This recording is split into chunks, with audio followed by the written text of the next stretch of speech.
Баршаңызға сәлем достар.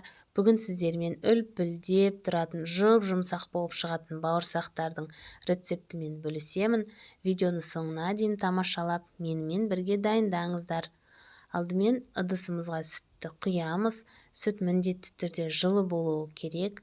Оған құрғақ ашытқы, қант пен тұз саламыз және 2 ас қасық қаймақ саламыз.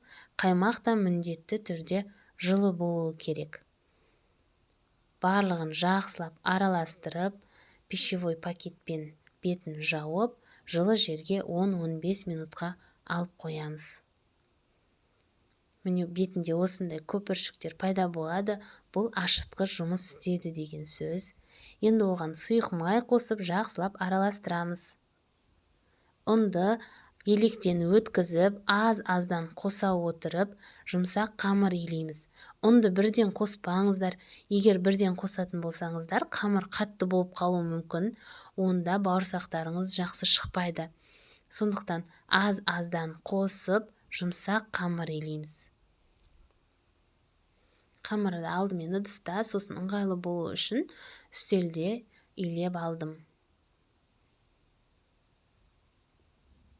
Енді оны ыдысқа салып, бетін ауа өтпейтіндей етіп жауып, орап, жылы жерге алып қоямыз.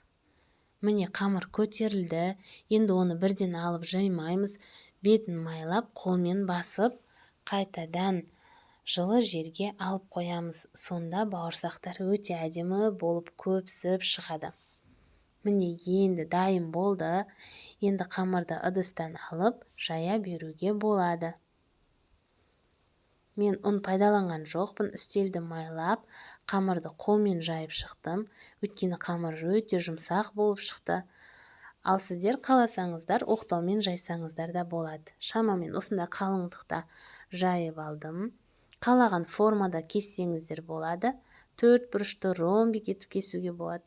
Мен стаканның көмегімен осылай дөңгелек етіп кесіп шықтым. Артықша қамырларды алып қоямыз және одан бауырсақ істейміз тағы да. Барлығын осылай реттеп аламыз да бетін жауып қоямыз. Ыдысымызға май құйып қыздырамыз. Оған дейін бауырсақ тағы да ісіп шығады. Енді оларды пісіруге кірісеміз.